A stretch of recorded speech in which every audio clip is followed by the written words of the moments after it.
माझा विषय आहे भारताच्या इतिहासातील 8वे सोनेरी पान. ती घेतले न हे व्रत आम्ही अंधतेने, लब्ध प्रकाश इतिहास निसर्ग माने. जे दिव्य दाहक म्हणून असा वयाचे, बुद्ध्याची वाण धरिले करी हे सतीचे. स्वातंत्र्यवीर सावरकरांच्या या ओळी. स्वातंत्र्यवीर सावरकर म्हणतात की घेतले न हे व्रत आम्ही अंधतेने. हे जे व्रत आहे ते आम्ही आंधळेपणाने घेतलेले नाही आहे. आम्हाला याचे परिणाम काय होणार आहेत हे माहिती आहेत. आम्हाला फाशी होऊ शकते, इंग्रजांची गोळी लागू शकते, किंवा अजून काही बरं वाईट होऊ शकतं. हे आम्हाला माहिती आहे आणि ते माहिती असून सुद्धा आम्ही ते व्रत घेतलंय, म्हणून ते व्रत अंधपणाने घेतलेले नाही आहे. लब्ध प्रकाश इतिहास निसर्ग माने. हे जे व्रत आहे तो इतिहासातून जो लब्ध प्रकाश आलाय, म्हणजे हे व्रत छत्रपती शिवाजी महाराजांनी घेतलं होतं. हे व्रत आर्य चाणक्यांनी घेतलं होतं. हे व्रत भगवान श्रीकृष्णांनी घेतलं होतं आणि हे व्रत प्रभू रामचंद्रांनी घेतलं होतं.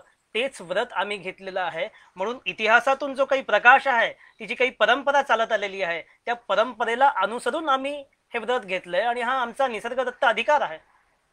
हा देश आमचा आहे. जे दिव्य दाहक म्हणून असा वयाचे. हे व्रत कसं आहे? दिव्य आहे, दिसायला छान दिसतं, पण ते तितकंच दाहक आहे. बुद्ध्याची वाण धरिले करी हे सतीचे. हे वाण आहे, पण सर्वसामान्य सौभाग्यवतीचं वाण नाही आहे. हे सतीचं वाण आहे आणि हिंदू धर्मामध्ये सतीच्या वाणाला खूप मोठी किंमत आहे, खूप मोठा अर्थ आहे. तर अशा प्रकारचं हे व्रत स्वातंत्र्यवीर सावरकरांनी घेतलंय आणि आज आपण स्वातंत्र्य दिन साजरा केला. आजचा स्वातंत्र्य दिन जो आहे तो विशेष आहे. तो विशेष का आहे हे जर जाणून घ्यायचं असेल तर सगळ्यात पहिलं म्हणजे आपल्याला स्वातंत्र्य म्हणजे काय आणि आपल्याला स्वातंत्र्य मिळालं म्हणजे नेमकं काय मिळालं हे जाणून घ्यावं लागेल. त्यासाठी आपण थोडंसं मागे जाऊया. आपल्याला जो स्वातंत्र्याचा इतिहास शिकवला जातो तो इंग्रजांच्या काळापासून शिकवला जातो. म्हणजे हिस्ट्रीमध्ये फ्रीडम फाईट मुवमेंट, स्वातंत्र्याचा इतिहास, लढा जर आपण म्हटलं तर आपल्याला इंग्रजांचा कालखंड शिकवला जातो. पण एक गोष्ट लक्षात घेतली पाहिजे की इंग्रजांचा कालखंड हा स्वातंत्र्य लढा होताच, पण त्याच्या आधी आपण मुघलांशी, म्हणजे अरबस्थानातून जे आक्रमण आले त्यांच्या विरोधात आपण लढलो, तो सुद्धा स्वातंत्र्य लढा होता. त्याच्या आधी आपण ग्रीकांशी लढलो, तो सुद्धा स्वातंत्र्य लढा होता. आणि त्याच्या आधी आपण शक, कुषाण आणि हुणांशी लढलो, तो सुद्धा स्वातंत्र्य लढा होता. मला सांगायचं असं आहे की ज्या वेळेला परकीय पहिलं पाऊल भारतामध्ये पडलं तिथपासून स्वातंत्र्य युद्धाला, स्वातंत्र्य संग्रामाला सुरुवात झालेली आहे. स्वातंत्र्याची पहिली ठिणगी जर कोणी पेटवली असेल आपल्यामध्ये तर ती छत्रपती शिवाजी महाराजांनी पेटवलेली आहे. हा देश आपला आहे आणि या देशावरती आपलं राज्य असलं पाहिजे, स्वराज्य असलं पाहिजे. हे छत्रपती शिवाजी महाराजांनी पहिल्यांदा आपल्याला जाणीव करून दिली. त्याच्या आधी आपल्याला जाणीव नव्हती. हा देश आपला आहे असं आपल्याला वाटत नव्हतं आणि या देशावरती आपलं राज्य असलं पाहिजे असं आपल्याला वाटत नव्हतं. छत्रपती शिवाजी महाराजांनी पहिल्यांदा ही जाणीव करून दिली. त्याच्या आधी भारताची परिस्थिती काय होती? लोक म्हणायचे दिल्लीश्वर वा जगदीश्वर वा. म्हणजे दिल्लीश्वर हा जगदीश्वराप्रमाणे म्हणजे देवाप्रमाणे आहे आपल्या. जगदीश्वर म्हणजे कोण? मुघल बादशाह. दिल्लीश्वर वा जगदीश्वर वा संस्कृत श्लोक आहे. त्याचा अर्थ असा आहे की जगदीश्वर म्हणजे देवाच्या नंतर आपलं जर कोणी भलं करू शकत असेल तर ते फक्त दिल्लीश्वरच करू शकतात. दिल्लीश्वर म्हणजे मुघल बादशाह. आणि इतर कोणी जर भलं केलंच तर त्याचं प्रमाण किती असेल, त्याची मात्रा किती असेल, तर भाजीमध्ये मिठाचं प्रमाण जितकं असतं किंवा जेवणामध्ये भाजीचं प्रमाण जितकं असतं तितकंच प्रमाण असेल. त्याशिवाय आपलं कोणी भलं नाही करू शकत. ईश्वरानंतर मुघल सम्राट, मुघल बादशाह हाच आपला देव. आपण मुघलांशी तुलना आपल्या ईश्वराशी केली. भारतीय समाज विसरला होता की हा देश आपला आहे. भारतीय समाजाची इच्छाशक्ती मेली होती. आपण विसरलो होतो हा देश आपला आहे आणि मुघल आदी लोक बाहेरून आले आहेत आणि त्यांना बाहेर हाकलून दिलं पाहिजे हे आपण विसरलो होतो. आणि छत्रपती शिवाजी महाराजांनी जाणीव करून दिली की हा देश आपला आहे. त्याच्या आधी आपल्याला माहितीच नव्हतं. आता छत्रपती शिवाजी महाराजांच्या वेळेला कोणाचं आक्रमण होतं? अरबस्थानातून आलेल्या आक्रमकांचं.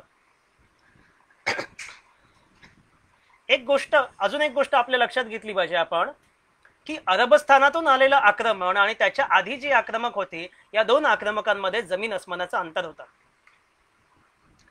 दोन्ही आक्रमक होते पण अंतर होता. त्याच्या आधी कोण आलं होतं? शक, कुषाण, हुण.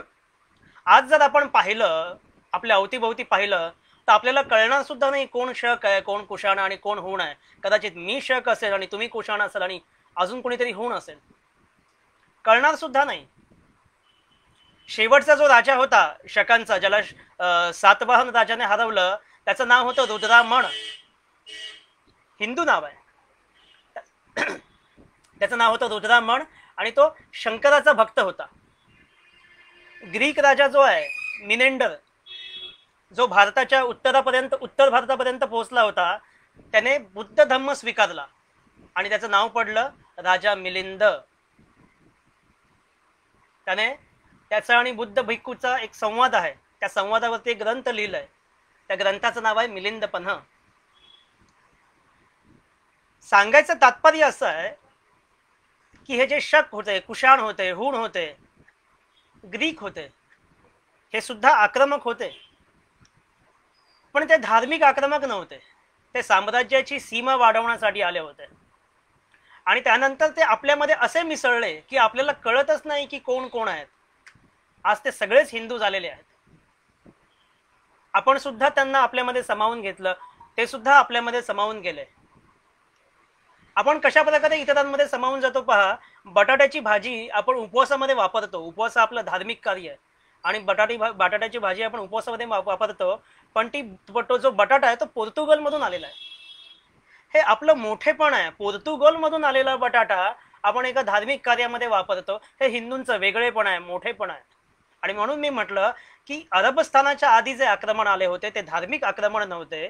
अरबस्थानातून जे आक्रमण आलं ते धार्मिक आक्रमण होतं. ते केवळ साम्राज्याचा विस्तार करण्यासाठी आलेलं नव्हतं. आजच्या 15 ऑगस्टच्या भाषणामध्ये नरेंद्र मोदींनी विस्तारवादाच्या विरोधात नरेंद्र मोदी बोलले आणि यापुढे विस्तारवाद टिकणार नाही असंही त्यांनी धमकावून सांगितलं चीनला. कारण की आशिया खंडामध्ये जर विस्तारवादी कोण असेल तर चीन आहे. अफजल खानाविषयी आपण ज्या वेळेला बोलतो त्यावेळेला आपण असं म्हणतो की अफजल खान हा जो आहे तो आपल्या साम्राज्याची सीमा वाढवायला आला होता. ते काही धार्मिक आक्रमण नव्हतं. आणि साम्राज्याची सीमा वाढू नये म्हणून छत्रपती शिवाजी महाराजांनी त्याला मारलं. आधी त्याने वार केला, नाही तर महाराजांनी मारलंच नसतं. पहिला वार कोणी केला याच्यावरनं आपण भांडत बसतो. हा हिंदूंचा प्रॉब्लेम आहे. आपण उदारमतवादी आहोत. आपल्याला बरं वाटतं सेक्युलर म्हणणं. आपण उदारमतवादी आहोत आपण असं दाखवणं बरं वाटतं. आपल्याला कोणी विचारत नाही तुम्ही उदारमतवादी व्हा, पण आपल्याला बरं वाटतं, स्वतःलाच बरं वाटतं. सेक्युलर आपण आहोत असं सांगितलं का आपल्याला काहीतरी असं गारगार छान छान थंडगार झाल्यासारखं वाटतं. पण सेक्युलर हा शब्द कुठून आला? तर सेक्युलर हा शब्द युरोपमधून आलाय. युरोपमधून कसा आला तो? ज्या वेळेला पवित्र रोमन साम्राज्य होतं आणि पवित्र रोमन साम्राज्याचं एक मोठं अस्तित्व होतं आणि जे नव्याने राजे महाराजे उदयाला आले होते त्यांना पवित्र रोमन साम्राज्य हे खूप मोठं धोका वाटत होतं. जर आपला विस्तार व्हायचा असेल तर पवित्र रोमन साम्राज्य नष्ट झालं पाहिजे असं त्या राजा महाराजांना वाटत होतं. पण त्यांच्यामध्ये क्षमता नव्हती त्या पवित्र रोमन साम्राज्याच्या विरुद्ध लढा देण्याची. म्हणून त्यांनी 2 शक्तींना आमंत्रण दिलं. त्यातल्या एका शक्तीचं नाव होतं व्यापारी भांडवलदार. लहानपणी आपल्या इतिहासाच्या पुस्तकामध्ये आपल्याला शिकवलं जातं वास्को द गामा आणि कोलंबस हे व्यापारी भांडवलदाराचे प्रतीक आहे. त्यांचे धंदे काय की दुसऱ्यांच्या देशामध्ये गलबते हाकायची, तिथली संपत्ती नाणी वगैरे गोळा करायची आणि आपल्या देशाची तिजोरी भरायची. हे त्यांचे धंदे. तर व्यापारी भांडवलदार या नवीन राजे महाराजांच्या सोबत आले. पैसा आला. राजे महाराज होते म्हणून सैन्य शक्ती होती, पैसा आला. आता पण त्याच्याने केवळ काम होत नाही, जगातला प्रत्येक माणूस हा श्रद्धाळू आहे आणि त्यामुळे लोकांची श्रद्धा सुद्धा विकत घ्यायची असते आणि ती श्रद्धा विकत घ्यायची होती म्हणून अजून एका शक्तीला आमंत्रण देण्यात आलं. त्या शक्तीचं नाव आहे प्रोटेस्टंट पंथ. हे सुद्धा आपण इतिहासाच्या पुस्तकात ऐकलंय, वाचलंय. मार्टिन ल्युथर किंगने स्थापन केलेला प्रोटेस्टंट पंथ. आणि या तीन शक्तींनी मिळून म्हणजे व्यापारी भांडवलदार, प्रोटेस्टंट पंथ आणि राजे महाराजे या तीन शक्तींनी मिळून पवित्र रोमन साम्राज्याच्या विरोधात लढा दिला आणि ते पवित्र रोमन साम्राज्य बरखास्त झालं आणि त्यातून काही देश निर्माण झाले, ज्यातून नंतर मोठमोठ्या शक्ती उभ्या राहिल्या. त्या देशांपैकी great Britain, France, Holland, Belgium, Germany आणि इटली या सगळ्या देशांचा जन्म झालेला आहे ते पवित्र रोमन साम्राज्याशी युद्ध केल्यानंतर. आणि तरी सुद्धा राजसत्ता जी होती त्यांना असा प्रॉब्लेम वाटत होता की धर्मसत्ता त्यांच्यामध्ये हस्तक्षेप करते आहे. राजसत्तेने कोणती गोष्ट करायला घेतली तर धर्मसत्तामध्ये हस्तक्षेप करते आणि म्हणून तिथे सेक्युलरिझमचा जन्म झाला. एक कॉन्ट्रॅक्ट बनवण्यात आलं की राजसत्तेने राजसत्तेच्या हद्दीत राहावं आणि धर्मसत्तेने धर्मसत्तेच्या हद्दीत राहावं. कोणीही एकमेकांच्या मध्ये लुडबुड करू नये आणि या गोष्टीला म्हटलं गेलं सेक्युलरिझम. आणि ज्या वेळेला सेक्युलरिझम भारतात आला त्यावेळेला आपण त्याचा अर्थ काय लावला? सर्वधर्म समभाव. तर ही आपली खोड आहे सेक्युलर होण्याची, उगच कोणी विचारलेलं नसतानाही. ही खोड तेव्हापासून आहे, आत्तापासूनची नाही आहे. पृथ्वीराज चव्हाणने ज्या वेळेला मोहम्मद घोरीचा पराभव केला आणि त्याला सोडून दिलं त्यानंतरची गोष्ट आहे. पृथ्वीराज चव्हाणचं जयचंद राठोडच्या मुलीवरती प्रेम होतं, संयोगितावरती. पण जयचंद राठोडला पृथ्वीराज चव्हाणशी त्याच्या मुलीचं लग्न लावून द्यायचं नव्हतं कारण तो वेगळ्या जातीचा आहे. तर पृथ्वीराज चव्हाण शूर माणूस, त्यांनी संयोगिताला तो पळवून घेऊन गेला आणि मग त्याच्या खानदानची इज्जत मिट्टीमध्ये मिळाली आणि त्यानंतर तो रागावला आणि आपले खानदानची इज्जत वाचवण्यासाठी त्यांनी मोहम्मद घोरीला आमंत्रण दिलं भारतात यायचं. त्याचा झाला होता वैयक्तिक अपमान, पण त्याने मोहम्मद घोरीला आमंत्रण दिलं भारतात यायचं. राजपूत राजे जे होते, राजपूत सम्राट जे होते, त्यांच्या विरोधात कसं लढायचं, त्यांची रणनीती काय होती, ही सगळी रणनीती जयचंद राठोडनी मोहम्मद घोरीला शिकवली आणि मोहम्मद घोरीने पृथ्वीराजाचा पराभव केला. ज्यावेळेला मोहम्मद घोरीने रणांगणामध्ये पृथ्वीराजाला पकडल्याबरोबर सगळ्या सैनिकांनी आपले हत्यार खाली टाकले, कारण स्वामीनिष्ठा ही पद्धत छत्रपती शिवाजी महाराजांनी बदलली आहे. छत्रपती शिवाजी महाराजांचं वैशिष्ट्य काय पहा, स्वामीनिष्ठा ही पद्धत छत्रपती शिवाजी महाराजांनी बदललेली आहे. ज्यावेळेला कोंढाण्यावरती तानाजी पडले त्याच्यानंतर सगळे मावळे पळायला लागले, त्यावेळेला सूर्याजींनी सगळ्यांना अडवलं आणि सांगितलं की तुमचा आपला एक मोठा भाऊ तिथे मेला आहे आणि तुम्ही पळताय. हे सूर्याजींनी सांगितलं आणि त्याच्यानंतर सगळे मावळे लढले आणि तो कोंढाणा किल्ला जिंकलेला आहे, हे आपण लक्षात घेतलं पाहिजे. त्यामुळे लढायचं कोणासाठी? स्वामींसाठी नाही लढायचं, राजासाठी नाही लढायचं, देशासाठी लढायचं, स्वराज्यासाठी लढायचं. हे छत्रपती शिवाजी महाराजांनी आपल्याला शिकवलेलं आहे. स्वामीनिष्ठेची परंपरा छत्रपती शिवाजी महाराजांच्या काळात बदलली गेलेली आहे. देशासाठी लढायचं. मोहम्मद घोरीने पृथ्वीराजाला पकडलं, पृथ्वीराजाने म्हटलं की मी तुला मागे सोडलं होतं, आता तूही मला सोडून दे. तर मोहम्मद घोरी म्हणाला की ही जी सिस्टीम आहे सोडून देण्याची ती तुमच्यामध्ये आहे, आमच्यामध्ये नाही आहे. अरब देशांमध्ये असं काही होत नाही, अरब देशांमध्ये आम्ही मारून टाकतो. आणि त्याप्रमाणे पृथ्वीराजला मारून टाकलं. ही नीती सुद्धा छत्रपती शिवाजी महाराजांनी बदललेली आहे, सद्गुण विकृतीची नीती. अफजल खान वध, म्हणून मागाशी उदाहरण दिलं अफजल खान वधाचं, की वाद पहिला कोणी केला प्रश्न नाहीये. अफजल खानला मारणं गरजेचं होतं. लक्षात घ्या, ज्यावेळेला आपली मेंटॅलिटी कशी तयार झालेली आहे भारतीयांची, की शिशुपालचे 100 अपराध भरले म्हणून कृष्णाने त्याचा वध केला, असं नाहीये. श्रीकृष्णासारखा महापुरुष 100 अपराध होऊच देणार नाही. एक अपराध झाला आणि ताडकन मारून टाकेल. त्या काळी सभेमध्ये काय झालं होतं, ज्या वेळेला श्रीकृष्णाला अग्रपूजेचा मान देण्यात आला होता, अग्रपूजेच्या ज्या वेळेला मान देण्यात आला होता त्यावेळेला काय झालं की शिशुपालने ऑब्जेक्शन घेतलं की श्रीकृष्णाला जर अग्रपूजेचा मान देणार असाल तर मी ऑब्जेक्शन घेतो आणि मी इथे बरखास्त करतो ही सभा. आणि माझी अशी इच्छा आहे की भीष्म पितामह सगळ्यात ज्येष्ठ आहे, त्यामुळे अग्रपूजेचा मान त्यांनाच मिळाला पाहिजे असं शिशुपालांनी आव्हान केलं.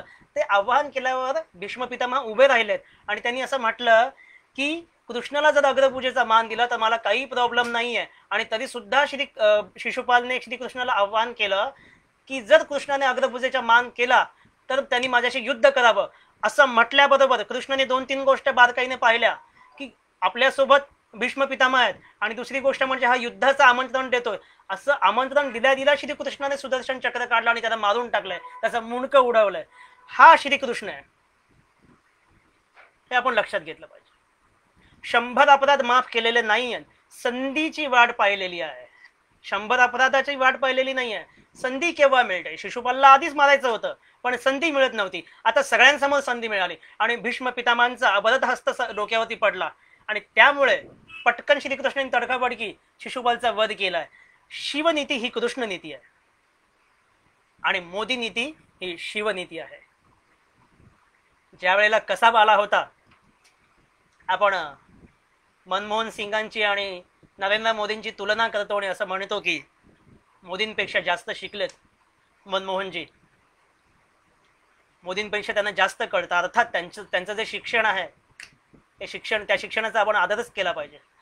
पण एक गोष्ट लक्षात घेतली पाहिजे की ज्या वेळेला मनमोहन सिंग पंतप्रधान होते आणि सोनियाबाई, आदरणीय सोनियाबाई या काँग्रेसच्या अध्यक्ष होता, त्या काळात सगळ्यात जास्त भ्रष्टाचार झालेला आहे भारतामधला. आणि ज्या वेळेला कसाब आला होता त्यावेळेला आपल्या सुशिक्षित मनमोहन सिंगांनी काय केलं? पाकिस्तानचं काय केलं? वाकडं केलं. पाकिस्तान पुरावे मागत राहिला, मनमोहन सिंग पुरावे पाठवत राहिले, पुढे काहीच नाही झालं. पाकिस्तानकडे जाब विचारण्याच्या ऐवजी, पाकिस्तानला धडा शिकवण्याच्या ऐवजी काँग्रेसने हिंदू दहशतवाद ही थिअरी निर्माण केली.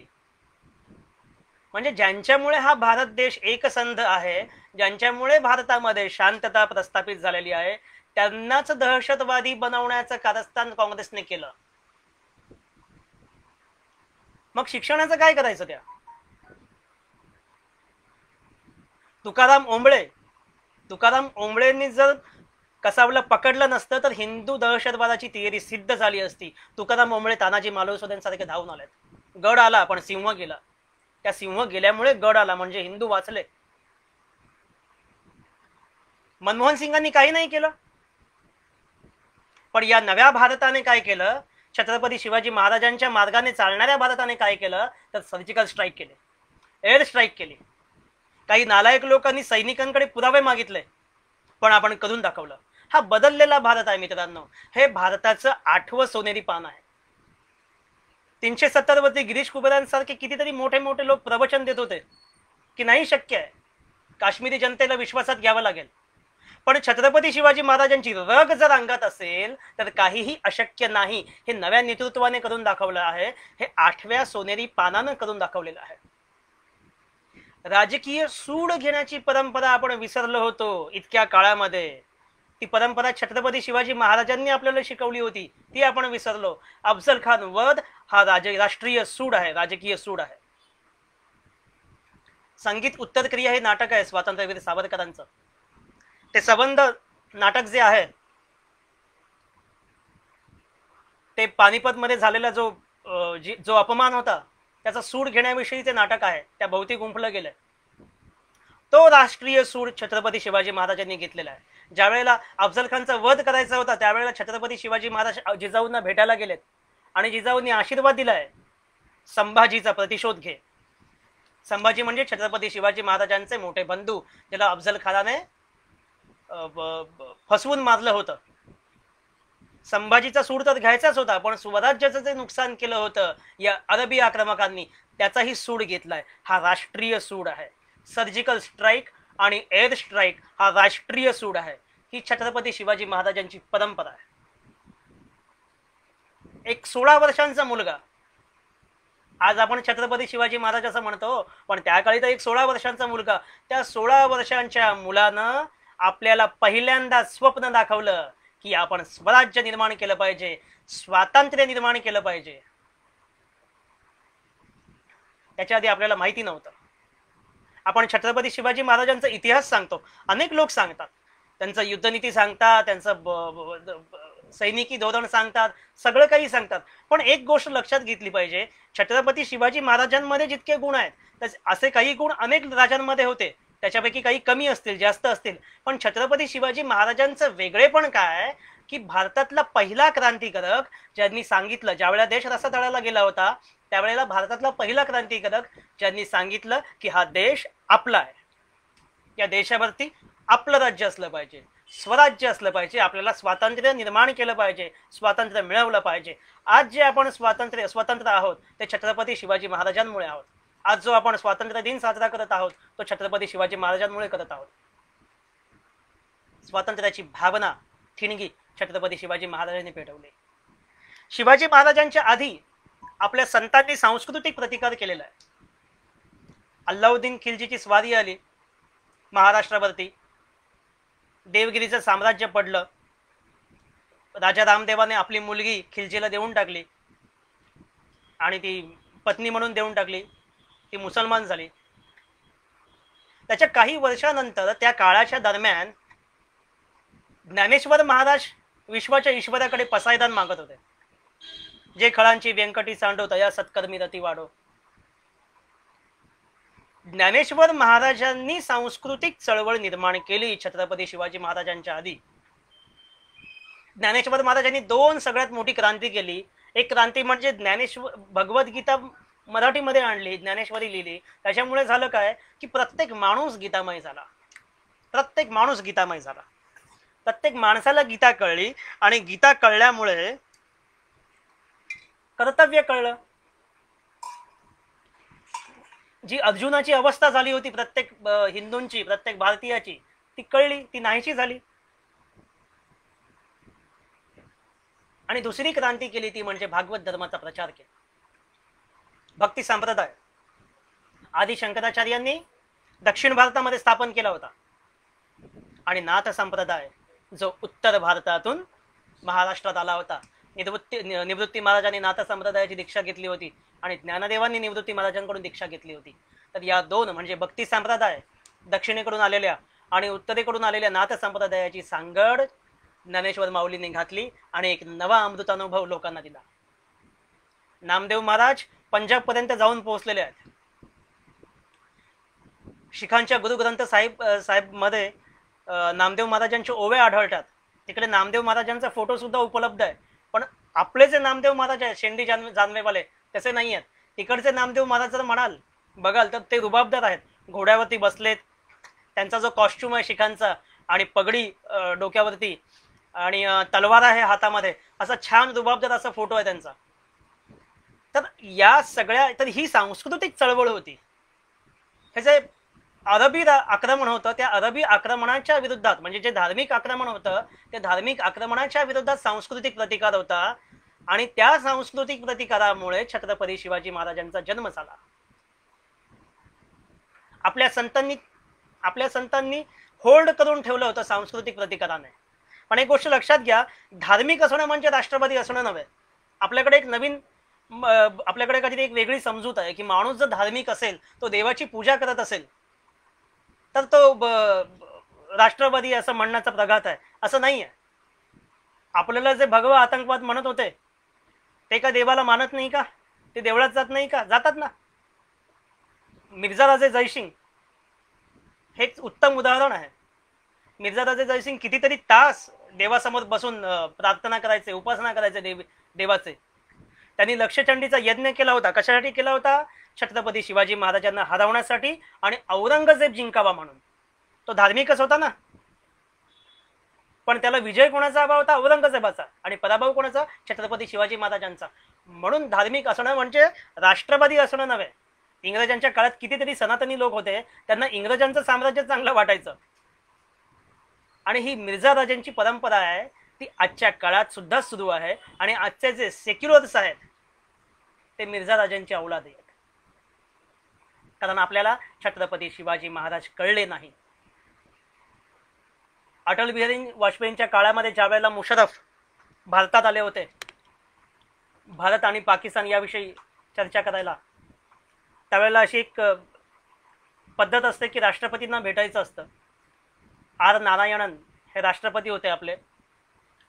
आणि अटल बिहारी वाजपेयी आणि मुशर्रफ राष्ट्रपतींना भेटायला गेले, चाय पे चर्चा झाली. त्या चाय पे चर्चामध्ये राष्ट्रपती म्हणाले की आपली जी भारत आणि पाकिस्तानची जी चर्चा आहे ती नक्की यशस्वी होईल, तुमची जी चर्चा आहे ती नक्की यशस्वी होईल, कारण आग्र्यामध्ये अकबरची समाधी आहे, अकबरची कबर आहे, तो तुम्हाला आशीर्वाद देईल. आता ही मिर्झा राजे जयसिंगची मानसिकता आहे, लक्षात घ्या. आपल्याला जर आग्रा येतो, आग्र्याचा उल्लेख होतो, त्यावेळेला आपल्याला अकबर आठवतो, पण छत्रपती शिवाजी महाराज नाही आठवत. ज्या आग्र्यामध्ये छत्रपती शिवाजी महाराजांनी इतका मोठा पराक्रम केला, आग्र्याहून ते सुटले आणि त्यांनी नंतर पुढे इतका मोठा स्वराज्य निर्माण केलं, तो इतका मोठा पराक्रम आपण विसरतो. कारण याचं कारण काय आहे की 1920 नंतर भारताच्या इतिहासामध्ये 1920 नंतर छत्रपती शिवाजी महाराजांना प्राधान्य देण्यात आलं नाही. जोपर्यंत देशाचं नेतृत्व लोकमान्य टिळकांकडे होतं तोपर्यंत छत्रपती शिवाजी महाराज हे राष्ट्रीय केंद्रबिंदू होते. म्हणजे कोणाच्या मार्गावरनं आपल्याला चालायचं आहे तर छत्रपती शिवाजी महाराजांच्या मार्गावरनं चालायचं आहे. भगतसिंग सुद्धा छत्रपती शिवाजी महाराजांना मानत होता, पण नेतृत्व, भारताचं नेतृत्व ज्या वेळेला टिळकांच्या नंतर इतरांच्या हाती गेलं त्यावेळेला छत्रपती शिवाजी महाराजांचं वर्चस्व, त्यांच्या विचारांचं वर्चस्व, त्यांचं तत्व बाजूला काढण्यात आलं आणि एक नवीन संकल्पना मांडण्यात आली. 1920च्या नंतर स्वातंत्र्य चळवळ जी आहे ती गमती जमतीमध्ये घेण्यात आली. म्हणजे ती जी काही सिरियस चळवळ उभी केली होती छत्रपती शिवाजी महाराजांनी, स्वातंत्र्य चळवळ अत्यंत सिरियस चळवळ होती आणि त्यांचं बरंच मोठं गणित होतं. त्याच्यानंतर असं म्हटलं जातं की जिथे जिथे मराठ्यांच्या टापा आज पडल्या, मराठ्यांच्या घोड्यांच्या टापा पडल्या, तो भारत म्हणजे आजचा भारत आहे. इतकी मोठी चळवळ होती, इतकी सिरियसली चळवळ होती. 1920 नंतर सगळी गमती जमती झाली त्याची. नंतर स्वातंत्र्य चळवळ म्हणजे काय झालं की स्वातंत्र्य म्हणजे फार काही मोठी गोष्ट नाही, ती खूप सोपी आहे. म्हणजे ते झाडावरती लटकलेले एक फळ आहे, आपण दगड घ्यायचं, दगड फेकून मारायचं, ते फळ खाली पडेल आणि आपण त्या फळाचा आस्वाद घेऊ शकू. इतकं काहीतरी गमती जमती झाल्या होत्या. छत्रपती शिवाजी महाराजांनी जी तलवार उचलली होती, भवानी तलवार, ती जमिनीमध्ये गाडून टाकली. शब्द प्रामाण्यवादाने बुद्धी प्रामाण्यवादावर मात केली होती आणि फक्त एका व्यक्तीचा शब्द मानण्यात येत होता आणि त्यामुळे स्वातंत्र्य चळवळ वेगळ्या दिशेला जात होती. आपण स्वातंत्र्य मिळवलं, एकीकडे कत्तल होत होती, आपल्या आईवडिलांची अब्रू लुटली जात होती आणि आपण स्वातंत्र्य साजरा करत होतो. आज स्वातंत्र्य अशा प्रकारे साजरा करू नये असं माझं मुळीच म्हणणं नाही. म्हणजे बऱ्याच आज पोस्टी फिरत होत्या की स्वातंत्र्य दिन येतो त्यावेळेला लगेच आया बहिणींची अब्रू आठवते वगैरे वगैरे, असा प्रश्न नाही आहे. मी 1947 बद्दल बोलतोय. त्या काळचं भान काय असावं, स्वातंत्र्य म्हणजे काय हे आपल्याला कळलं नव्हतं, त्यामुळे आपण कशा प्रकारे वागलो याबद्दल मी सांगतो. लक्षात घ्या, इंग्रजांनी जर्मनीचा पराभव केला होता महायुद्धामध्ये आणि त्यांना सुद्धा आनंदोत्सव साजरा करायचा होता आणि त्यावेळेला जे इंग्रजी नागरिक राहत होते पुण्यामध्ये, त्यांनी मिरवणूक काढली आनंद साजरा करण्यासाठी. ती मिरवणूक मूक होती आणि त्यांच्या हातामध्ये फलक होते. त्या फलकावरती लिहिलं होतं की आम्ही जर्मनीचा पराभव केलाय आणि जपानशी आमचं युद्ध सुरू आहे, आम्ही जपानशी लढतोय. हा जो कॉमन सेन्स होता ना, किंवा हा जो सेन्स इंग्रजांकडे होता ना, तो आपल्याकडे नव्हता. आता आलाय, पूर्वी नव्हता. कारण आपण गंमत केली होती ना स्वातंत्र्याची. स्वातंत्र्य म्हणजे काहीच नाही, मीठ उचललं की झालं स्वातंत्र्य मिळालं, एका वर्षात असाकार केल्याने स्वातंत्र्य मिळालं. हिची गंमत आणि थट्टा चालवली होती, त्याच्यामुळे आपल्याला स्वातंत्र्याचा अर्थ कळला नाही. त्याकाळी प्रॉब्लेम काय झाला की छत्रपती शिवाजी महाराजांचं तत्व, ज्यावेळेला काँग्रेसची स्थापना झाली त्यावेळेला छत्रपती शिवाजी महाराजांचं तत्व बाजूला काढून ठेवण्यात आलं आणि एक नवीन राष्ट्रवाद मांडण्यात आला. त्या राष्ट्रवादाला काँग्रेसच्या मंचावरनं असं म्हटलं गेलं की हिंदूंनी आपलं हिंदूपण विसरून जावं, मुसलमानांनी आपलं मुस्लिमपण विसरून जावं, आपण एक नवीन राष्ट्र घडवू, त्याला आपण हिंद म्हणू, हिंदी राष्ट्रवाद म्हणू. आणि तो हिंदी राष्ट्रवाद आपण स्वीकारला, पण सर अहमद यांनी तो राष्ट्रवाद नाकारला आणि त्यांनी सांगितलं की हिंदू आणि मुसलमान असे दोन युद्धमान राष्ट्र भारतामध्ये राहतात. त्यामुळे हा जो हिंदी राष्ट्रवाद आहे काँग्रेसचा, तो पूर्णपणे फेल गेलाय आणि त्यांच्यासमोर त्यांना कळत होतं की आपला राष्ट्रवाद फेल जातोय, तरी सुद्धा ते ऐकायला तयार नव्हते, तरी सुद्धा ते आपला राष्ट्रवाद पुढे देठत होते. याच्यावरून एक गोष्ट आठवते मला, की एक माकड होतं, पिल्लू, माकडाचं पिल्लू. ते पुरामध्ये सापडलं आणि ते वाहून जात होतं आणि ते घाबरलं होतं बिचारे. आई वडिलांपासून दूर गेलं होतं, घाबरलं होतं. आणि त्याला एक ओंडकं दिसलं आणि त्या ओंडकं त्यांनी पकडलं आणि तरंगात तो एका झाडापाशी गेला आणि टुनकन उडीमधून झाडाच्या वरती चढला आणि बिचारा वाचला. आणि त्याने पाहिलं की एक मासा पाण्यामध्ये आहे, बुडतोय. तर माकडाला त्याची दया आली माशाची आणि त्यांनी म्हटलं की आपण जसं बुडत होतं तसाच हा मासा बुडतोय. त्यामुळे माकडाने काय केलं, हात खाली टाकला, माशाला उचललं आणि गुपचूप आपल्या कुशीमध्ये घेऊन ठेवलं. आणि त्याला असं वाटलं की रे बा, मी याचा जीव वाचवला. पण त्या माकडाला कळत नव्हतं की त्यांनी त्याचा जीव वाचवला नव्हता, पाणी हेच त्याचं जीवन आहे आणि त्याचा जीव घेतला होता. हा प्रयोग आहे. काँग्रेसने जो हिंदी राष्ट्रवाद मांडला होता, काँग्रेसला असं वाटत होतं की आपण भारताचं भलं करतोय, पण त्याच्यामुळे भारताचं नुकसान होतंय हे काँग्रेसला कळत नव्हतं. काँग्रेस त्या माकडासारखं आहे. आपली मूळ संस्कृती नाहीती करून नवा राष्ट्रवाद मांडण्याचा हा जो काही विचित्र आणि वेगळा अट्टहास होता, त्यामुळे आपल्याला खूप मोठी किंमत चुकवावी लागली. तो नवा राष्ट्रवाद म्हणजे माशाला पाण्याबाहेर काढण्यासारखं आहे. 1946 साली कृष्ण मेनन यांनी 26 जानेवारीला एक सभा बोलवली होती. त्यात अनेक ब्रिटिश हजर होते. त्या सभेमध्ये बोलताना इंग्रजांना उद्देशून कृष्ण मेनन म्हणाले की तुम्ही साम्राज्यवादी आहात, आमचा इतिहास 5000 वर्षांपूर्वीचा आहे. त्याला उत्तर देताना राज्यशास्त्र आणि अर्थशास्त्राचे अभ्यासक होते प्रोफेसर हेरॉल्ड यांनी खूप छान उत्तर दिलंय. ते आपल्या प्रत्येक भारतीयांनी, हिंदूंनी आपल्या मनावरती करून ठेवलं पाहिजे. ते असं म्हणतात, you may have and undoubtedly you have a great past, but in the present days please have in mind that you are nowhere in comparison with the other nations. Therefore do not develop the psychology of arrogance and inferiority. तुमचा इतिहास 5000 वर्षांपूर्वीचा असेल, पण आता तुम्ही कुठेच नाहीये, त्याचं काय. सुमित राघवन हे एक अभिनेते आहेत, मराठी आणि हिंदी अभिनेते आहेत. त्यांनी जितेंद्र जोशीच्या एका शोमध्ये त्यांनी प्रश्नाला उत्तर देताना सुमित राघवन म्हणाले की पाश्चात्य राष्ट्रामध्ये 100 वर्षांपूर्वी मेट्रो आली होती, पण आपल्या भारतात आत्ता आली आहे, उशीर होतोय, त्यालाही विरोध होतोय. तर सुमित राघवन यांनी खूप मोठ्या प्रश्नाला हात घातला होता. मित्रांनो, आजही आपल्याकडे वीज नाही आहे. गेली कितीतरी वर्ष आपण गरिबी हटाव, गरिबी काही हटलेली नाही आहे. गॅस नव्हता लोकांकडे, आत्ता गॅस मिळाला आहे. वीज सुद्धा अनेक गावांमध्ये आत्ता मिळाली आहे. या मुद्द्यांवरती 70 वर्ष आपण वोट मागतोय आणि आपल्याला लाज नाही वाटत. म्हणजे लाज, शरम वगैरे काही गोष्टी असते, हे सुद्धा आपल्याला कळत नाही आहे. देशाची फाळणी झाली. पाकिस्तान नावाचा आपणच घडवलेला शत्रू आपल्याला डिवसतो इतकी वर्ष. काश्मीरचा प्रश्न सतत धुमसत राहिलेला आहे. मुस्लिमांना मूळ प्रवाहात आणू दिलेलं नाही आहे. त्यांना त्यांची सामाजिक आणि राजकीय दृष्ट्या पिछेहाट करण्यात आलेली आहे आणि हे सगळं काँग्रेसने केलेलं आहे. आणि हे सगळं का झालं, हे सगळे प्रश्न का उत्पन्न झाले, तर एक नवा राष्ट्रवाद घडवायचा होता, हिंदी राष्ट्रवाद घडवायचा होता. इतके फेल झाले ते. एका हट्टापायी फक्त हिंदी राष्ट्रवाद घडवायचा आहे, या एका हट्टापायी इतके मोठे प्रश्न काँग्रेसने निर्माण करून ठेवलेत. चीनचा प्रश्न सुद्धा कितीतरी लोक खुद्द स्वातंत्र्यवीर सावरकर चीनबद्दल बोलत होते, पण नाही ऐकलं त्या काळच्या नेतृत्वाने. ज्यावेळी छत्रपती शिवाजी महाराजांचं प्राधान्य काढून टाकलं देशाच्या रणनीतीमधून, त्यावेळेला हे प्रश्न निर्माण झालेले आहेत. मुंबईमध्ये जो छत्रपती शिवाजी महाराजांचा अश्वारूढ पुतळा आहे, त्याचं अनावरण होत होतं, उद्घाटन होत होतं. त्यावेळेला आपले मुख्यमंत्री होते यशवंतराव चव्हाण.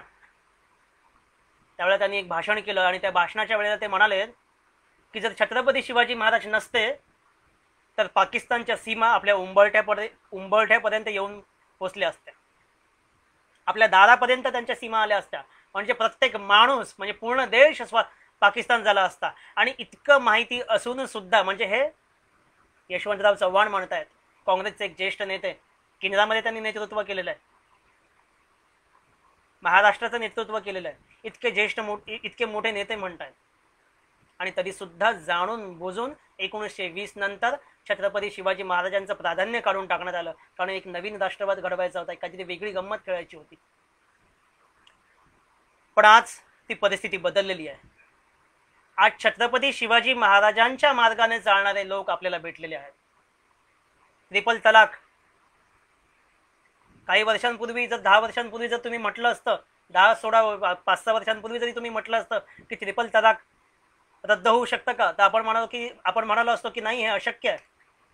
शहाबानो खटल्यामध्ये काँग्रेसने आणि राजीव गांधींनी जी माती खाल्ली, ती माती आजच्या राज्यकर्त्यांनी नाही खाल्ली, त्यांनी ते करून दाखवलं. 26/11 कसाबा आला होता, त्यावेळेला आपण काय केलं, माती खाल्ली. पण हा जो नवा राष्ट्रवाद आहे, हे जे 8वं सोनेरी पान आहे, त्यांनी काय केलं, एअर स्ट्राईक केलं, सर्जिकल स्ट्राईक केलं. ज्यावेळेला भाजपाने पीडीपी सोबत युती केली होती, त्यावेळेला अनेक लोकांनी टीका केली होती. त्यावेळेला मी एक लेख लिहिला होता की पीडीपीशी युती म्हणजे काश्मीरमध्ये घुसण्याचा एक मार्ग आहे. काश्मीरच्या अनेक फाईल्स आहेत, त्या केंद्र सरकारला सुद्धा काश्मीरमध्ये जाता येत नाही. जर काश्मीरमध्ये जायचं असेल तर तिथल्या स्थानिक पक्षाशी युती करावी लागेल, तरच तुम्ही काश्मीरमध्ये घुसू शकता. आणि पीडीपीशी युती म्हणजे 370 रद्द करणं, हे मी त्यावेळेला लिहिलं होतं. लोकांनी माझी खिल्ली उडवली होती, भक्त म्हणून हिणावलं होतं मला, पण ते सत्य झालं. 370 रद्द झालं, 35 रद्द झालं. पहिले शौचालय फिर देवालय असं ज्यावेळेला म्हटलं होतं, तेव्हाही मी लेख लिहिला होता. त्यावेळेलाही लोकांनी मोदींवरती टीका केली होती की आम्हाला देवालय पाहिजे, आम्हाला देवालय पाहिजे, राम मंदिर महत्वाचं आहे. मी त्यावेळेला म्हटलं होतं लेख लिहून की ज्यावेळेला नरेंद्र मोदी असं म्हणतात की पहिले शौचालय फिर देवालय, त्यावेळेला ते देवालय नाकारत नाहीत. तुम्ही नरेंद्र मोदींचं राजकारण बघा, गुजरात पासून जर तुम्ही राजकारण पाहिलं असेल, त्यांचा जर तुम्ही अभ्यास केला असेल, तर तुम्हाला कळेल की ते कशा प्रकारे व्यूहरचना आखतात, कशा प्रकारे पुढे जातात पावलं ठेवत. त्यावेळेला मी लेख लिहिला होता की नरेंद्र मोदी हे एका मराठी माणसाच्या पावलावरती पाऊल देऊन चालत आहेत. सयाजीराव गायकवाड महाराज जे होते, गुजरातचे, बरोड्याचे महाराज जे होते, त्यांनी प्रत्येक गल्लीमध्ये शौचालय बांधलं होतं. प्रत्येक गल्लीमध्ये शौचालय बांधलं होतं मित्रांनो. आणखी जितकं देवालय महत्वाचं आहे, तितकं शौचालय सुद्धा महत्वाचं आहे. आपल्या ज्या महिला आहेत, आपण मुंबईमध्ये राहणाऱ्यांना माहिती आहे की आपल्याला शौचालय शोधायला खूप वेळ लागतं. आपल्या ईश्वर कृपेने एकाच पक्षाची इतकं सत्ता आहे BMC मध्ये, तरी सुद्धा शौचालय चांगले नाहीत आपल्याकडे. आणि शौचालयामध्ये आपण जातो त्यावेळेला आपण शौचालयामध्ये गेल्यानंतर आजारी पडू, इतकी वाईट परिस्थिती आहे. तर आपल्याकडे जे शौचालय सापडत नाहीये, त्यामुळे महिला आजारी पडतात. महिलांमध्ये किडनीचा त्रास खूप आहे, कारण की त्यांना वेळेवरती लघवी करायला मिळत नाही. जे कामाला जाणाऱ्या ज्या महिला आहेत, त्या महिलांचा प्रॉब्लेम नरेंद्र मोदींना कळलाय. आज नरेंद्र मोदींनी भाषणामध्ये सॅनिटरी नॅपकिनचा उल्लेख केला. पहिल्यांदा कुठल्या तरी नेत्याने केलाय उल्लेख, पंतप्रधानांनी केलेला आहे. तर महिलांचा प्रॉब्लेम हा छत्रपती शिवाजी महाराज यांच्यानंतर जर कोणाला कळला असेल, हा मोठमोठ्या नेत्यांनंतर जर कोणाला कळला असेल, तर नरेंद्र मोदींना कळलेला आहे. हे 8वं सोनेरी पान आहे. राम मंदिर म्हणजे काय हो? आज राम मंदिर निर्माण केलं, त्याच्यानंतर जे काही राम मंदिरची भूमिपूजन झालं, त्याच्यावरती अनेक राजकारण करण्यात आलं की राम मंदिरच्या जागी आपण हॉस्पिटल बांधलं पाहिजे, शाळा बांधला पाहिजे, आम्हाला मंदिर नको, आम्हाला शिकायचं आहे. या सगळ्या गोष्टी म्हटल्या गेल्या. पण राम मंदिर म्हणजे काय हे आपण आधी माहिती करून घेतलं पाहिजे. राम मंदिर ही केवळ हिंदूंची श्रद्धा नाही आहे, तर तो राष्ट्रीय पुनरुत्थानाचा क्षण आहे. राम मंदिर म्हणजे जगातल्या प्रत्येक आतंकवाद्याला आपण सांगतोय की तुम्ही आमची संस्कृती नष्ट केली, तरी सुद्धा आम्ही त्याची पुनर्बांधणी करू शकतो. राम मंदिरचं पुनर्निर्माण म्हणजे प्रत्येक आतंकवाद्याला, आज पाकिस्तान घाबरलेलं आहे राम मंदिरामुळे, हे आपण लक्षात घेतलं पाहिजे. राम मंदिर म्हणजे हिंदूंची श्रद्धा नव्हे, तर ती भारताचं श्रद्धास्थान आहे. आणि भारताचं केंद्र जर कुठलं असेल, म्हणजे भारताकडे जर तुम्हाला पाहायचं असेल, तर कुठे तुम्हाला पाहायचं? राम मंदिराकडे पाहायचं. मोदींनी शिवाजी महाराजांचा उल्लेख राम मंदिराच्या भाषणामध्ये केला होता. ज्यावेळेला 2014 साली लोकसभेची निवडणूक होती, त्याच्या आधी त्यांनी रायगडावरती येऊन महाराजांचं दर्शन घेतलं होतं. ही छत्रपती शिवाजी महाराजांचा जो 1920 साली छत्रपती शिवाजी महाराजांचं प्राधान्य जे काँग्रेसने काढून टाकलं होतं, तेच नरेंद्र मोदी आता छत्रपती शिवाजी महाराजांचं प्राधान्य म्हणजे छत्रपती शिवाजी महाराज हा राजकारणाचा केंद्रबिंदू करतात. राम आणि कृष्ण हा भारताचा आत्मा आहे. आपल्या घरी मूल जन्माला तर आपण असं म्हणतो की बाळकृष्ण जन्माला आला, बाळकृष्ण आला. एखाद्या गोष्टीमध्ये एखादी गोष्ट चांगली घडली नाही, बिघडली, तर आपण म्हणतो की या गोष्टीमध्ये आता काही राम उरलेला नाहीये. त्यामुळे राम मंदिर हे केवळ हिंदूंचं श्रद्धास्थान नसून तर ते भारताचं श्रद्धास्थान आहे. एक सरळ साधी गोष्ट सांगतो. काही लोक असं म्हणतात की बाबरची मशीद होती, आहे आणि राहील.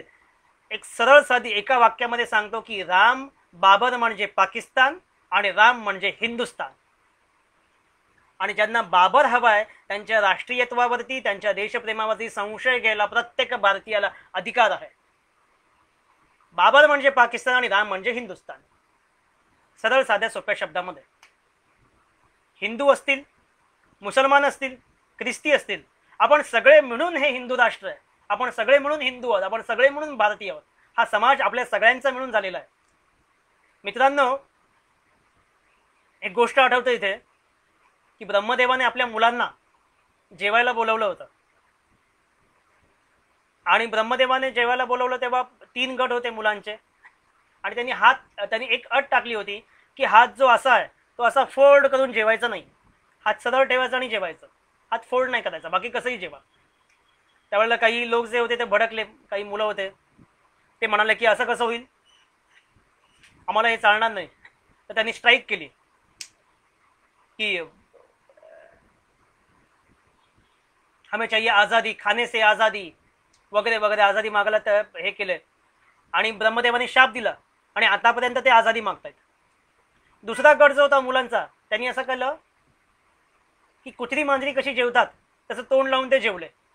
आणि ब्रह्मदेवाने शाप दिला तर ते कुत्री मांजरी झाली. तिसरा गट जो होता त्यांनी विचार केला की आता काय करायचं. त्या गटातल्या एका माणसाने केलं.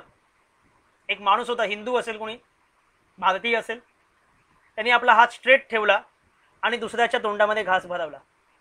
दुसऱ्या माणसाने त्या माणसाच्या तोंडात घास भरवला. असं करत प्रत्येक त्या पंक्तीने एकमेकाच्या तोंडात घास भरवला आणि एक समाज निर्माण झाला. मित्रांनो, हा जो समाज आहे, हिंदू असो, मुसलमान असो, ख्रिश्चन असो, हा जो भारत आहे तो भारत अशा प्रकारे घडलेला आहे. हा समाज अशा प्रकारे घडलेला आहे. आज आपण लॉकडाऊनमध्ये पाहिलं राष्ट्रीय स्वयंसेवक संघाने कशा प्रकारे लोकांना मदत केली. तरी सुद्धा लोकांनी त्यांना शिव्या घातल्या. प्रत्येक माणसापर्यंत रेशन पोहोचेल. प्रत्येक सरकार जे करू शकलेलं नाहीये ते राष्ट्रीय स्वयंसेवक संघाने केलेलं आहे. कोणतंही काम असो ते कमी नाहीये.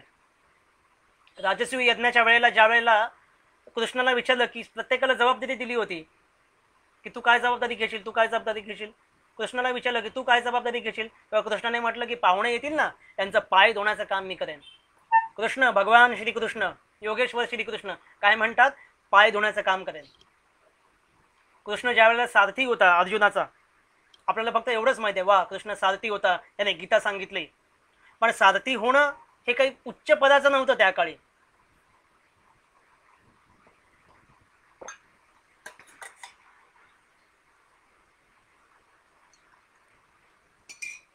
सारथी ज्या वेळेला पुढे बसतो, रथाची जे तुम्ही पोझिशन पाहिली, जे रथ होते राजे महाराजांचे, तर सारथी खाली असतो आणि योद्धा जो असतो तो वर असतो. आणि त्याच्यात धनुष्य, गदा बिदा जे काही असतं ते, आणि तो आपला पाय जो आहे तो पाय सारथीला टेकवत असतो. पायाची बोटं सारथीला टेकवत असतो. आणि अंगठा जर दाबला तर लेफ्टला वळायचं, करंगळी जर दाबली पायाची तर राईटला वळायचं, मधलं बोट दाबलं तर सरळ जायचं. अशा प्रकारचे सिग्नल्स तो पाय टेकवायचा योद्धा सारथीला, आणि अशा प्रकारे तो सिग्नल देऊन सारथी करायचा. सारथी पुढे जायचा. म्हणजे अर्जुन सतत श्रीकृष्णाला पाय लावत होता. हा कमीपणा श्रीकृष्णाने घेतला होता. हा कमीपणा म्हणजे कोणतेही काम केलं तरी कमी नाहीये, कोणतेही काम कमी नाहीये. आपण झाडू जरी मारली तरी अशा प्रकारे झाडू मारली पाहिजे की जगामध्ये आपल्यासारखी कोणी झाडू मारू शकत नाही. हे काम संघाने आपल्याला शिकवलं आहे. ही जी शिकवण ही आपण राष्ट्रीय स्वयंसेवक संघाकडून घेतो. आणि मित्रांनो, आपले जे पंतप्रधान आहेत, माननीय पंतप्रधान नरेंद्र भाई मोदी, हे सुद्धा स्वयंसेवक होते. यांनी सुद्धा ती सगळी कामं केलेली आहेत जी आजचे स्वयंसेवक आपल्याला करताना दिसतात. हे महत्व आहे, हे विशेष आहे, हे वेगळेपण आहे. मित्रांनो, कोणतंही काम कमी नाही. छत्रपती शिवाजी महाराजांची नीती, श्रीकृष्णाची नीती आता भारतामध्ये लागू झालेली आहे. स्वातंत्र्यवीर सावरकर म्हणाले होते की जगाला जर उद्या हिंदूंना जर जगाला काही सांगण्याचं सामर्थ्य आलं तर हिंदू काय सांगतील भगवद्गीतेचं तत्वज्ञान आणि बुद्धाचं तत्वज्ञान सांगतील. आज भारतीयांच्या मनामध्ये, आज भारतीय जे राजकारणी आहेत त्यांच्या मनामध्ये बुद्ध आहे आणि मस्तिष्कामध्ये श्रीकृष्ण आहे, लक्षात घ्या. आणि हेच छत्रपती शिवाजी महाराजांच्या बाबतीत होतं. ते 1920 साली काढून टाकलं होतं, ते पुन्हा लागू झालेलं आहे. नरेंद्र मोदींनी एका भाषणामध्ये असं म्हटलं होतं की मी ज्या वेळेला परकीय पाहुण्यांना भेटतो, इतर देशातल्या पाहुण्यांना भेटतो, अध्यक्षांना भेटतो किंवा अजून कोणाला भेटतो, त्यावेळेला मी भगवद्गीता भेट देतो. आणि भगवद्गीता भेट देतो त्यावेळेला मोदी म्हणाले की माझ्याकडे देण्यासाठी भगवद्गीतेपेक्षा दुसरं काही मोठं नाही आहे आणि जगाकडे घेण्यासाठी भगवद्गीतेपेक्षा दुसरं काही मोठं नाही आहे. हे सांगणारा आपल्याला नेता भेटलेला आहे, आपण लक्षात घेतलं पाहिजे. भारत म्हणजे काय हो, आपण आज भारत म्हणतो, आज आपलं भारतावरती प्रेम आहे. भारत म्हणजे काय, योगी अरविंदांनी भारताची खूप सुंदर व्याख्या सांगितली आहे, ती तुमच्या मनावरती कोरून ठेवा मित्रांनो, मरेपर्यंत कोरून ठेवा आणि आपल्या मुलांना सुद्धा शिकवा ही व्याख्या. योगी अरविंद म्हणतात की जगाचं निर्माण झालं आणि जगाचं निर्माण झाल्यानंतर जग प्रचंड सुंदर होतं. वेगवेगळे जगामध्ये रेगिस्तान होतं, बर्फ होतं, ह्या होतं, त्या होतं, पण जग किती सुंदर आहे, इतकं मोठं जग कोणाला फिरता येणार नाही. त्यामुळे भारताने, ईश्वराने काय केलं, भारत नावाचा देश बनवला. आणि ईश्वराने असं म्हटलं की जग जर तुम्हाला पाहायचं असेल तर भारत पहा. भारत हे जगाचं मॉडेल आहे. एखादी बिल्डिंग जर उभी करायची असेल तर त्याचं एक मॉडेल तयार केलं जातं आणि मग ती मॉडेल पाहून आपण ती बिल्डिंगचं फ्लॅट बुक करतो. तशा प्रकारे जर तुम्हाला जग पाहायचं असेल तर भारत पहा. भारत म्हणजे जगाचं मॉडेल आहे, हे योगी अरविंद म्हणतात. त्यामुळे आपण भारतीय आहोत म्हणजे आपण गेल्या जन्मामध्ये खूप मोठं पुण्य केलंय म्हणून आपण भारतामध्ये जन्माला आलो आहोत. हे लक्षात घ्या मित्रांनो, हे कोरून ठेवा तुमच्या छातीवरती, तुमच्या हृदयामध्ये. आता यापुढे भारत देश छत्रपती शिवाजी महाराजांच्या तत्वानुसार चालणार आहे, हे आपण लक्षात घेतलं पाहिजे. मगाशी मी ट्रिपल तलाकचं उदाहरण दिलं, 370 35 म्हटलं, श्रीराम मंदिर म्हटलं. श्रीराम मंदिरच्या वेळेला लोक चिडवत होते कि मंदिर वही बनाएंगे पर तारीख नहीं बताएंगे. तारीख बता दी, मंदिर का निर्माण हो गया भैया, हो जाएगा अब जल्दी ही. आता काशी आणि मथुरा बाकी आहे. CA NRC याविषयी सुद्धा माझं व्याख्यान झालेलं आहे, या विषयावरती सुद्धा मी लिहिलेलं आहे. आणि आता पुढे समान नागरी कायदा सुद्धा होणार आहे मित्रांनो. आणि हे सगळं आपण पाहतोय, आपली पिढी पाहते. आपण किती भाग्यवान आहोत लक्षात घ्या. समान नागरी कायदा सुद्धा होणार आहे, पण समान नागरी कायदा व्हायचा असेल किंवा अजून तुम्हाला काही सुधारणा हव्या असतील, छत्रपती शिवाजी महाराजांच्या स्वप्नातला भारत तुम्हाला निर्माण करायचा असेल, स्वातंत्र्यवीर सावरकरांनी सांगितलेला भारत निर्माण करायचा असेल, सिंधू पर्यंत यस्य भारत भूमिका पितृभू पुण्यभू शैव सभय हिंदू रीती स्मृतः, हे जर तुम्हाला निर्माण करायचं असेल तर एक गोष्ट आपण लक्षात घेतली पाहिजे की यापुढे आपला भारत जो आहे तो छत्रपती शिवाजी महाराजांच्या तत्वानुसार चालला पाहिजे. हा जो काही नवा आणि खोटा राष्ट्रवाद निर्माण केला होता काँग्रेसने, हिंदी राष्ट्रवाद, तो मोडून काढला पाहिजे. आणि छत्रपती शिवाजी महाराजच यांच्या मार्गाने चालण्यामुळेच आपल्या भारताचं भलं होणार आहे, हे आपण लक्षात घेतलं पाहिजे. ही आपली जबाबदारी आहे. आणि छत्रपती शिवाजी महाराजांच्या मार्गावरनं जे चालतात त्यांनाच आपण निवडून दिलं पाहिजे, तेच आपले राज्यकर्ते झाले पाहिजे. आणि जे छत्रपती शिवाजी महाराजांच्या मार्गावरनं चालत नाही ते आपले नाहीत, ते सरकार आपलं नाही, हे आपण लक्षात घेतलं पाहिजे. त्यामुळे मित्रांनो, हे व्रत आहे. आधी मी सावरकरांच्या ओळी म्हटल्या होत्या की घेतले न हे व्रत आम्ही अंधतेने, लब्ध प्रकाश इतिहास निसर्ग माने, जे दिव्य दाहक म्हणून असावयाचे, बुद्धाची वाण धरिले करी हे सतीचे. तर मित्रांनो, हे व्रत आहे, ते व्रत आपण सर्वांनी घ्यायचं आहे. हे भारताचं 8वं सोनेरी पान आहे. स्वातंत्र्यवीर सावरकरांनी भारताच्या इतिहासातील 7 सोनेरी पानं असं पुस्तक लिहिलं होतं.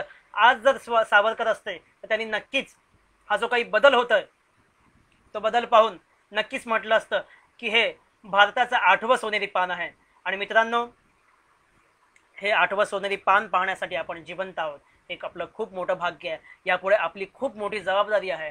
आपलं प्रत्येक काम करत असताना प्रत्येक काम करायचं. आत्ता काय पूर्वीसारखं आपल्याला काय स्वातंत्र्यावरती लढायला जायचं नाही आहे, कोणाला मारायचं नाही किंवा मरायचं नाही आहे.